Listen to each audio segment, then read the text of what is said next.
अस्सलाम वालेकुम। सैयद फलक अब्बास अदीस हेयर और ये लेक्चर नंबर 2 है हमारा। और इसमें हम बात करेंगे कंपाउंड इंटरेस्ट के बारे में। लास्ट लेक्चर में हमने बात की थी सिंपल इंटरेस्ट के बारे में। तो सबसे पहली चीज़ कंपाउंड इंटरेस्ट होता क्या है, इसका मैं सबसे बेसिक कॉन्सेप्ट एक बताता हूँ। फॉर एग्ज़ाम्पल ये है मिस्टर एक्स, ठीक है, मिस्टर वाई कर देते हैं हम इसको। ये पैसे इसके पास हैं जेब में 100 रुपये, ठीक है। ये इस 100 रुपये को इन्वेस्ट करना चाह रहा है किसी जगह पे। वहाँ पर ये गया कंपनी, सॉरी बैंक गया, बैंक वालों ने इसको बोला कि ठीक है आप हमारे पास इन्वेस्ट तो कर दो, हम आपको रिटर्न देंगे 10% का, लेकिन याद है कि 3 साल तक आप जो है ना ये पैसे वापस निकाल नहीं सकते। हम आपको देंगे कंपाउंड इंटरेस्ट इसके ऊपर। अभी क्या होता है कंपाउंड इंटरेस्ट, मैं आपको बताता हूँ। तो ये बोलता है ठीक है भाई मेरे पैसे आप इन्वेस्ट कर दो। अब 100 रुपये ये इन्वेस्ट कर दिए जाते हैं। ये है ईयर 1, पहला साल। ईयर 1 से मुराद, जब भी मैं ईयर 1 बोलूँ आपने समझ जाना है कि अगर ये 1 जनवरी को इन्वेस्ट कर रहा है तो ये 31 दिसंबर तक पूरा 1 साल चलेगा, ठीक है। और साल कोई सा भी हो सकता है। फॉर एग्जांपल 2020 है, 2020 चल रहा है हमारी एग्जांपल में, ठीक है। 100 रुपये आज इसने इन्वेस्ट कर दिए 1 जनवरी को, पूरे साल पैसे रहेंगे और यहाँ पर इसको 10% का इंटरेस्ट मिल जाएगा जो कि प्रॉफिट होगा 10 रुपये। आ रही है बात समझ में? अब ये 10 रुपये को वापस निकलवाने के बजाय क्या कर रहा है बैंक, इसको दोबारा से री इन्वेस्ट करते रहे। अब कितनी अमाउंट है, 100 रुपये पहले के, 10 रुपये ये रिटर्न, 110 रुपये अब वो इन्वेस्ट कर रहा है बैंक। ईयर 2 शुरू हो गया। इस 110 रुपये को वो री इन्वेस्ट करके 10% पर आपको रिटर्न दे रहा है 11 रुपये। फिर ये वही प्रॉफिट आ गया आपका साल के आखिरी में। अब आप इसको ना निकाल सकते हो ना कुछ कर सकते हो, ये वापस री इन्वेस्ट हो जाएंगे, ठीक है। तो फॉर एग्जांपल ये ईयर 2 जो है वही है 1 जनवरी से 31 दिसंबर 2021, ठीक है। तो अब ये 31 दिसंबर 2021, अब ये यहाँ पर ईयर 3 शुरू हो गया 1 जनवरी 2022 से 31 दिसंबर 2022 तक। अब कितने पैसे इन्वेस्ट होंगे, 110 आपका प्रिंसिपल अमाउंट था और ये 11 का प्रॉफिट आ गया। तो ये दोनों मिलाकर हो गए कितने, 121 रुपये। अब बैंक इन्वेस्ट कर रहा है 121 रुपये, सॉरी वही 10% आपको रिटर्न मिलेगा, ये हो गया 12 रुपये, ठीक है। ये हो गया आपका ये इस साल का प्रॉफिट, ठीक है। अब इसका कंक्लूजन ज़रा देखें आप कि हुआ क्या है। आपने टोटल जो प्रॉफिट कमाया है पहले साल, यहाँ पर हम बना लेते हैं, ईयर 1 पे आपने कमाया है 10 रुपये, ईयर 2 पर आपने कमाया है 11 रुपये, ईयर 3 पर आपने कमाया है 12 रुपये। आपने टोटल प्रॉफिट कमाया है यहाँ पर 33 रुपीज़ का आपने प्रॉफिट कमाया है। और आपने इन्वेस्ट कितने किए थे, 100 रुपये।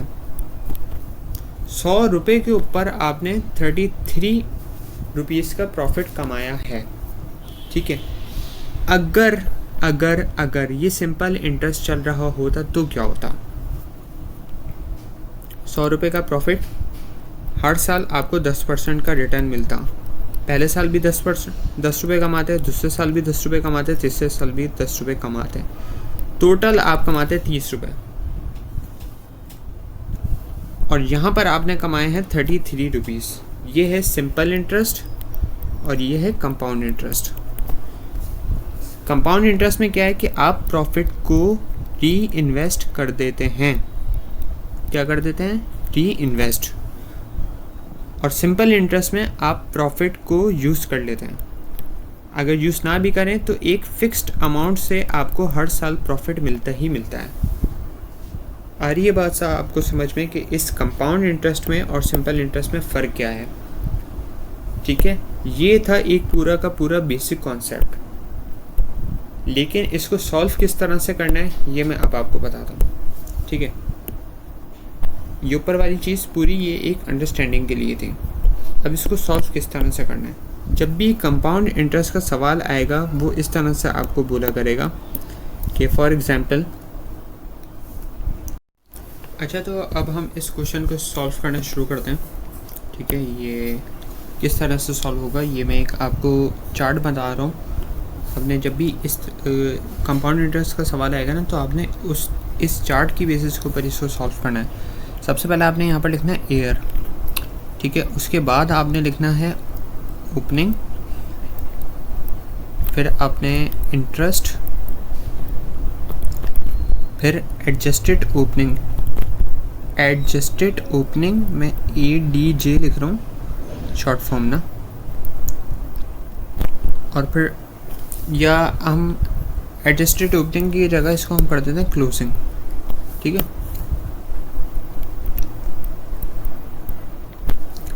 एयर 1 है, ओपनिंग कितना है, प्रिंसिपल 20,000, इसके ऊपर इंटरेस्ट कितना लग रहा है 10%, तो ये हो जाएगा करीब 2,000 रुपये का। ठीक है, अब क्लोजिंग कैसे आएगा याद रखना है आपने। क्लोजिंग आएगा कंपाउंड इंटरेस्ट में ऐसे इन दोनों अमाउंट को प्लस करके। ठीक है, इन दो अमाउंट को प्लस करके आ जाएगा आपका क्लोजिंग, ये हो जाएगा कितना 22,000। अब ये एयर 2 स्टार्ट हो गया। अब आपको पता है कि इस साल का क्लोजिंग अगले साल का ओपनिंग बनता है। इंटरेस्ट आ जाएगा कितना, अब फिर आप इसको प्लस कर दें,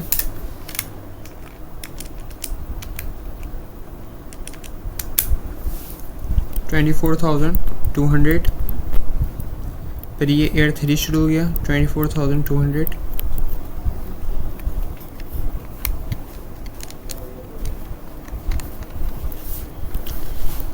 $2,420 की अमाउंट बन गई, और ये आ जाएगा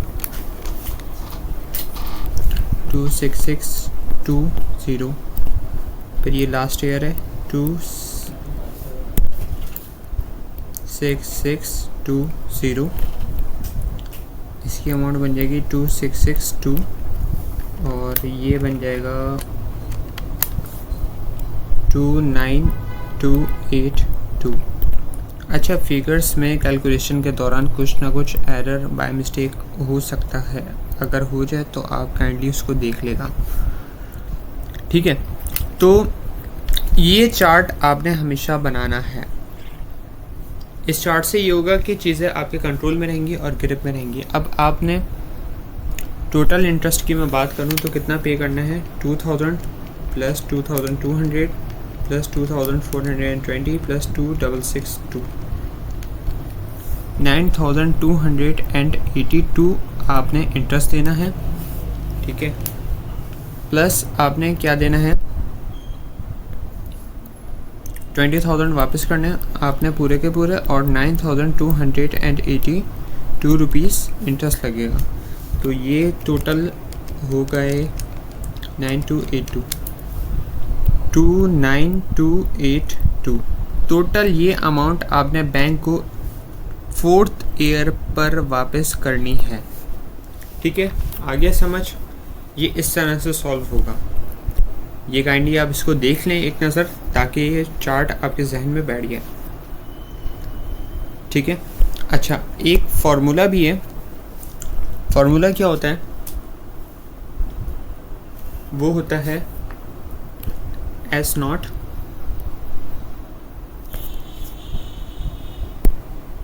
SN equal to S0 multiply by 1 plus R की पावर N। बहुत सी जगह ये फार्मूला भी पढ़ाया जाता है, लेकिन कॉन्सेप्ट बताने के लिए ये पूरी कहानी, पिछली कहानी बताना लास्ट में थी। अब इसमें S0 मतलब SN का मतलब होता है क्या, final cash flow.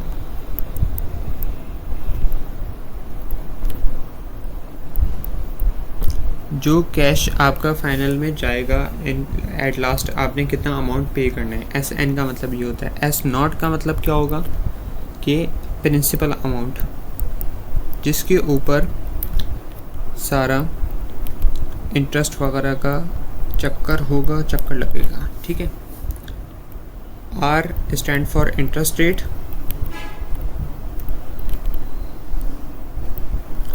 And N stand for number of period.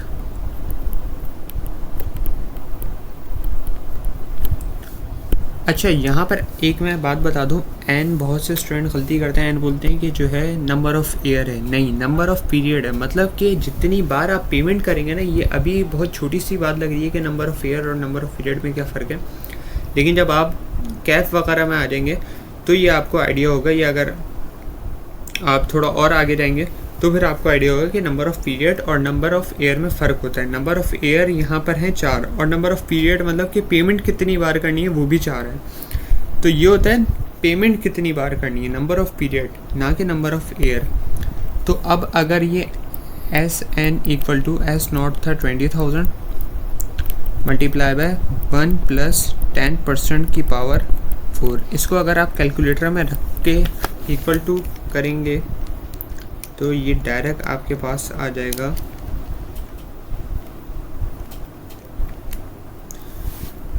29282। ये सेम यही अमाउंट है जो यहाँ पर हमने ये लंबी करके निकाली थी। ठीक है। बस ये लंबी करने का मकसद ये था, समझाने का मकसद सारा यही था, ताकि समझ में आ जाए आपको कि इसके पीछे कॉन्सेप्ट क्या चल रहा है, और ये इस फार्मूले से भी आप निकाल सकते हैं। ठीक है। ये था हमारे पास कंपाउंड इंटरेस्ट का पूरा कॉन्सेप्ट कि कंपाउंड इंटरेस्ट क्या होता है, कैसे निकाला जाता है, क्या इसके पीछे लॉजिक होती है, सिंपल इंटरेस्ट और कंपाउंड इंटरेस्ट में फ़र्क क्या होता है, ये सब मैंने आपको बता दिया है। और इसके अलावा अगर कोई सवाल हो तो काइंडली आप ज़रूर मुझसे पूछ सकते हैं। जब तक के लिए अल्लाह हाफ़िज़।